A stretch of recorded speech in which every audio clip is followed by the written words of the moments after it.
Gaza पर Israel का ताबड़तोड़ हमला। आईडीएफ के हमले में आतंकियों के कई ठिकाने तबाह हो गए। वेस्ट बैंक पर इजरायली हमले के बाद लगी आग, आतंकियों के कई ठिकाने तबाह। गाजा और यूक्रेन में जारी जंग पर वेटिकन को पोप फ्रांसिस की अपील, कहा सबको मिलकर शांति का प्रयास करना चाहिए। हमास के खिलाफ जारी जंग पर इजराइल के रक्षा मंत्री योव गैलेंट का बयान, का आतंकियों के खिलाफ 7 अलग अलग मोर्चों पर युद्ध लड़ रहा है इजराइल। उत्तरी गाजा में इजरायली सेना का ग्राउंड ऑपरेशन जारी। आईडीएफ ने जारी किया आतंकियों के खिलाफ कार्रवाई का वीडियो। इजरायली सेना के अधिकारी का हिजबुल्लाह पर हमला, कहा हमास की तरह धार्मिक स्थलों को टारगेट करता है हिजबुल्लाह। गाजा में जारी ऑपरेशन का इजराइल ने किया जारी एक वीडियो। शिविरों में छिपे आतंकियों की तलाश तेज। वेस्ट बैंक में भी इजरायली सेना का जारी है ऑपरेशन। इजरायली सेना ने बड़ी संख्या में हथियार बरामद किए।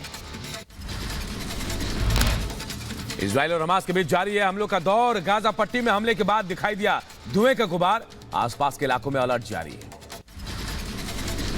नाटो में स्वीडन की एंट्री का रास्ता साफ हो गया है। तुर्की की संसद समिति ने स्वीडन की अर्जी को मंजूर कर दिया। अल्बानिया के लुशंजा में एक शॉपिंग मॉल में भीषण आग का कहर। अचानक आग लगने से 40 से ज्यादा लोग झुलसे, सभी का इलाज जारी है। रोमानिया की गेस्ट हाउस में लगी भीषण आग, एक बच्चा समेत 5 लोगों की मौत हो गई, कई लोग लापता हैं। गेस्ट हाउस में करीब 26 लोग मौजूद थे।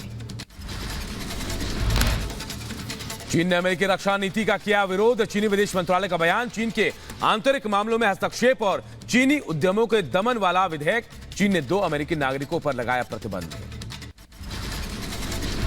सीरिया की राजधानी दमिश्क में ईरानी ब्रिगेडियर मोसेफ की हत्या का मामला। ईरान के विदेश मंत्रालय का बयान, स्मार्ट और मजबूत हमला कर लेंगे बदला। यूक्रेनी सेना ने क्रीमिया पर किया हवाई हमला। रूस ने हमले की पुष्टि की। हमले में भारी नुकसान की खबर।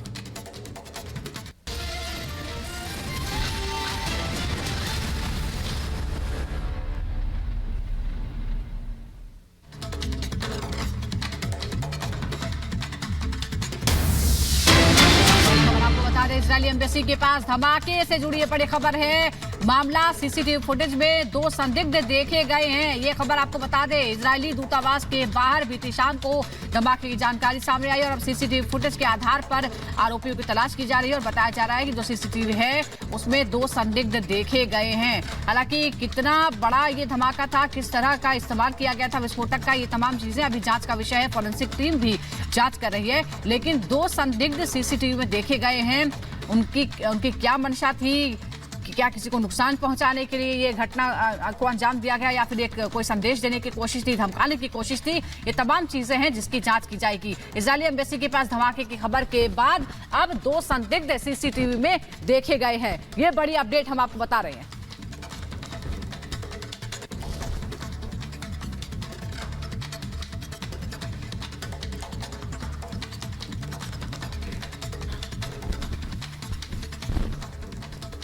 इधर महादेव बैटिंग ऐप को लेकर बड़ा एक्शन हुआ है। दुबई में जो सौरभ चंद्राकर है, जो प्रमोटर कहा जाता है इस बैटिंग ऐप का, उसे नजरबंद कर दिया गया है और अब यह कहा जा रहा है कि कानूनी प्रक्रिया पूरा कर उसे भारत लाया जाएगा। 1 मिनट में पूरी खबर आपको दिखाते हैं।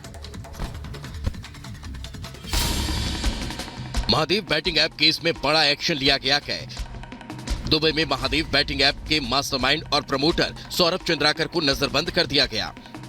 बताया ये जा रहा है कि आरोपी सौरभ के खिलाफ ईडी के अनुरोध पर जारी रेड कॉर्नर नोटिस पर यूएई ने एक्शन लिया है और दुबई में सौरभ चंद्राकर के ठिकाने पर ताला लगाकर उसे नजरबंद कर दिया। इसके साथ ही सौरभ चंद्राकर को भारत लाने का रास्ता भी साफ हो गया। घोटालेबाज चंद्राकर को अब जल्द ही भारत लाने की कार्रवाई की जा सकती है। बता दें, पुलिस ने चंद्राकर के खिलाफ कई अहम धाराओं में केस दर्ज किया है। इसके साथ ही पुलिस ने खुलासा किया कि 2019 से लेकर अब तक इस एप्लीकेशन के जरिए करीब 15,000 करोड़ रुपए की ठगी की गई है। दरअसल सौरभ चंद्राकर ने छत्तीसगढ़ समेत कई अलग अलग राज्यों के बड़े शहरों में महादेव बैटिंग ऐप के कई कॉल सेंटर खोले थे। इन कॉल सेंटर को बाकायदा एक चेन बनाकर बेहद शातिर तरीके से चलाया जा रहा था। Bureau report, Republic Bharat.